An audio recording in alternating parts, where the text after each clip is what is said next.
GQ magazine drawing up controversy after they published a list of 21 books you don't have to read. The list is compiled by the editors of GQ. But according to GQ magazine, the Bible is among the most overrated books of all time.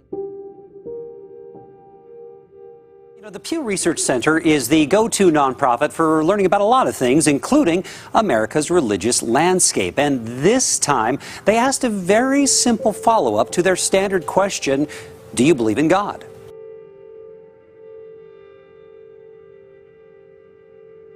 At the Pew Center, for years they've asked, do you believe in God? This year, 80% said yes, 19% no. Then they decided to ask Americans something else. We're interested in knowing when people say they believe in God, what do they mean? How do they picture God? They took two broad notions of God. First, the biblical God we'll call the Morgan Freeman. Who are you? I'm God. You're God. Yes. And I want you, Evan Baxter, to build an ark. The other notion of God is a higher power or spiritual force we'll call the Kenobi. The Force is what gives the Jedi his power. It's an energy field created by all living things. It surrounds us, penetrates us, it binds the galaxy together. Freemans and Kenobis view life very differently.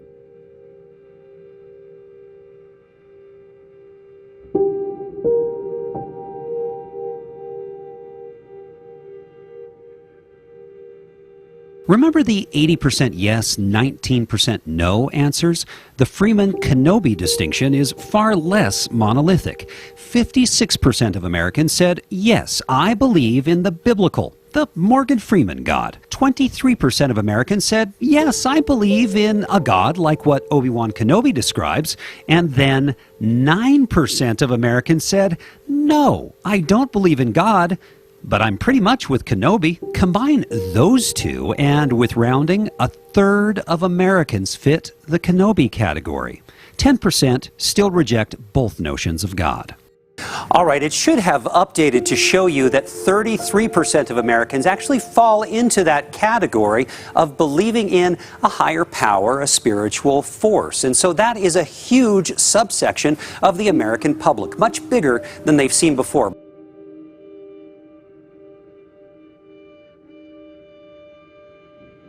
And GQ magazine is getting hit with some Bible backlash. The magazine has listed the Bible as one of 21 overrated books you don't need to bother reading. It's the greatest bestseller in the history of the printed word, but GQ calls it repetitive, contradictory, foolish, and even at times ill-intentioned. Even if you don't believe that this is an inspired word of God, in the last 50 years, 3.9 billion people have read this book. 3.9 billion Bibles have been published. That dwarfs every other book that has been read in the last 50 years. Now, and this is the last 50 years, this Bible is almost 2,000 years old. In an article by the editors of GQ, the men's magazine blasts the Holy Bible, declares it a book you don't have to read, and suggests an alternative. GQ's review of the Holy Bible begins with a snarky slight of Christians. Say this, quote, the Holy Bible is rated very highly by all the people who supposedly live by it, but who actually have not read it. Those who have read it know there are some good parts, but overall, it is certainly not the finest thing that man has ever produced. It is repetitive, self-contradictory, skip that, foolish, and even at times ill-intentioned.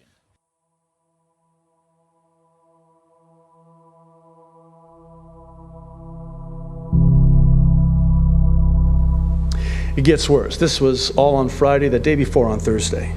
Jews News, interesting, published a very interesting and, might I add, very well-written article titled, New Yorker to Christians, we don't want your kind around here. In it, the writer cites a New Yorker article written by Dan Piepenbring, if I'm pronouncing his name correctly, who writes that the Chick-fil-A brand's arrival here, speaking of New York, feels like an infiltration. In no small part because of its pervasive Christian traditionalism. Oh, no. Oh, say it isn't so. You'll forgive my cynicism. It's a sanctified cynicism. That's my story, and I'm sticking with it, so. The New Yorker slamming Chick-fil-A for its Christian values, saying in an article titled Chick-fil-A's Creepy Infiltration of New York City, the brand's arrival here feels like an infiltration in no small part because of its persuasive Christian traditionalism. Its headquarters, speaking of Chick-fil-A, in Atlanta, is adorned with Bible verses and a statue of Jesus washing a disciple's feet. It must surprise the Christians of New York that they are infiltrators in their own community.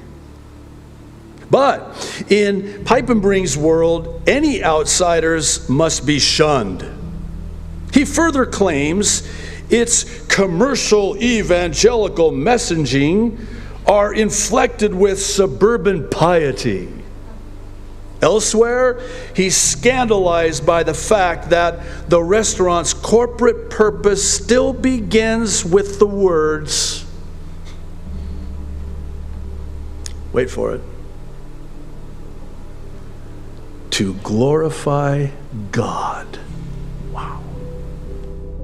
I mean, this is hypocrisy. It's media hypocrisy at its best. And here's the problem. The New Yorker, a liberal, obviously a liberal magazine and all of that, this is what they do. It's the latte sipping crowd. They talk with other liberals, and all of a sudden it becomes this narrative out there. Christian traditionalism. You mean, hold on, Judeo-Christian values that define this country from its inception? Look, the article is so ridiculous on so many different fronts, but just take this. If this guy is going to write an article like this, well, how about, I don't know, maybe he should stop using money because the last time I checked, In God We Trust is on our currency, and we can go on and on. And that proselytism thrums below the surface of the Fulton Street restaurant, which has the homespun ambience of a megachurch. Contempt drips from every word of these sentences. It's merely Pipe and Bring's bleeding admission that he cannot handle anything reminiscent of the great bugbear of our time. You know what it is? American evangelicalism. We do know from our other surveys that the United States has been growing less religious in recent decades. Yeah, and they were accusing him of goaltending. Even if it was, the three would have still won the game for him. There you go. There you go. The king always coming in clutch. So we all know somebody who worships Her Highness Queen Bee, Beyonce Knowles. Maybe me, one of those people. But one church in California is taking it to a new level.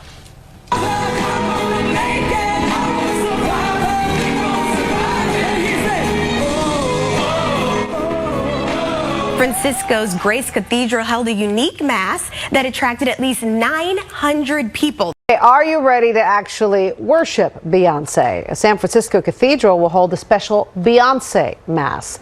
Grace Cathedral announced that it'll host a mass devoted to Beyonce's music and to her accomplishment. This comes after the singer's popular performance at Coachella at the Arts Festival on Saturday night.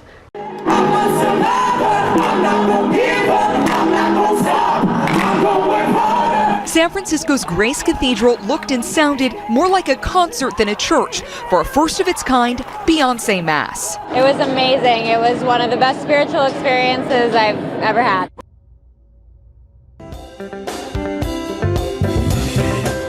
Welcome back, everybody. It is 20 minutes before 8 o'clock. Now, earlier this month, on Wednesday, the 4th of April, our anchor Palisa Kubisi did a studio interview with Pastor Daniel Paladi, who wrote an article entitled, "Do You Want Miracle Money?" Now, that discussion also focused on South Africa and the church, where we made reference to the confirmed investigation by the Hawks Crime Fighting Unit into Prophet Shepard Bushiri for allegedly transporting an estimated 15 million rand out of South Africa to his country of Malawi in his private jet. Well, there we have it. A very good morning to Professor Shepherd Bushiri, and welcome to Morning Live. Thank you so much. Oh, Prophet, I beg your pardon. Yeah. And welcome to Morning Live. No, thank you so much. Thank you so much. So much has been said about you. So many allegations have been leveled against you. What do you say to those allegations? Wow. It's quite amazing, actually. I was actually told, by that time I was in the USA, I was told actually about the articles and allegations that you are being investigated over issues of money laundering, where you get 15 million every month. I was like, wow, that's a lot of money, you know.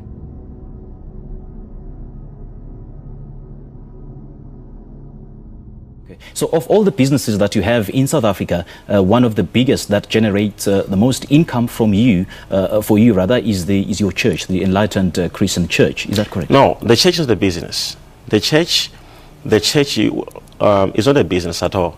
So if you say that you don't run your church as a business, is that correct? Yes. So then how then do you explain congregants paying 5,000 rand for a one-on-one consultation with you on spiritual matters? How do you explain congregants paying 25,000 rand of sharing the same table with you at a gala dinner? Wow. I think the gala dinner issue was just the first story. They have to pay for accommodation, food, and transportation. So many people have been saying that they've been paying 5,000 rand to see you that's not true. On a spiritual basis. Thousands, actually, I have it on record that so many people pay money to see you. So are you saying that your congregants are lying? Not that they are lying, but as I said, to say there's no any person on earth who ever paid me money to see me. They pay money for logistics. If you say they're not lying, then it's true that they actually pay you 5,000 rand. Yeah, the 5,000 which they pay, as I said, to say is for logistics. You see, what kind of the gospel is cheap, but it's expensive. If people come to see me from America, from Europe, from England, I don't think I have the capacity of keeping them and paying for their accommodation. So they have to, it's actually logical. Every person, when you travel, when you go to another country, you are supposed to carry money for pocket money, for hotel bills and other things. I'm still not getting a clear answer from you. Let's put our focus to South African matters, like South African congregants, saying that they pay 5,000 rand, and I've got some witnesses, and I do have it on record, that they actually paid 5,000 rand to see you. What is it that they pay for?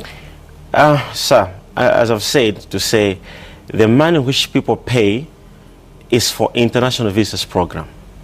We have international visitors program running at our church.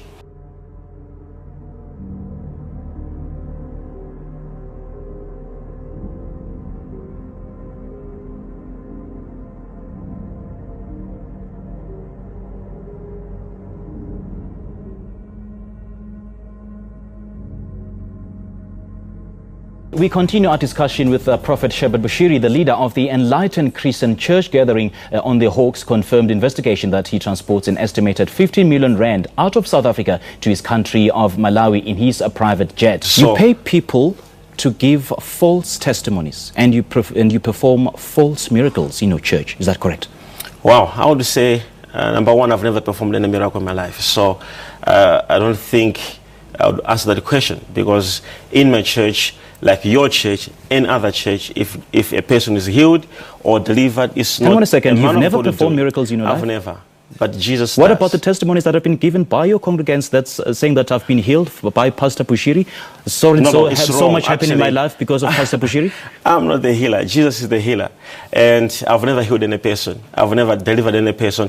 Jesus does. I will tell you, Jesus does. So if those miracles are fake, then let's say we are attacking what Jesus Christ does. And not in my church. Let's say in every church, Jesus Christ heals. And what about the whistleblowers then? What do you say to those claims? Well, you know, when you're on top, you become a topic. I'll say that. You bought your daughter a R1 million car. Yet there are thousands of impoverished members of your church in South Africa. There are thousands of impoverished members of a church in Malawi. How do you justify that? There's no justification in buying something for your child. I don't even think you can justify why you bought your child a toy or anything else. Fair enough. Yeah. Fair enough. So but I'm talking about the financial state of many of your congregants in South Africa. They're impoverished. They take loans to pay 5,000 rand to consult with you. They pay loans to come to your church. Some of them are even impoverished. You are right. But we don't have much. We don't have much time. But then, under what circumstances do you request money from your church members? Your pardon again? Under what circumstances do you request your church members to pay money? I don't get your question rightly. Under what circumstances do you demand or request offering or tithes from your members of the congregation? What circumstances? What does it mean? What's the meaning of that question? Do you require your members of the congregation to pay tithes or to pay offering? Of course. And if so, under what circumstances? I think it's a good question you've asked me. As I said, everything is perfect in order. So the church has got its own wing, how it manages finances and everything else. Prophet Shepherd Bushiri, thank you so much for your time. We appreciate it. No, thank you so much.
It's important to understand that everything we see happening in the world today, especially here in our beloved US of A, was foretold in the Bible.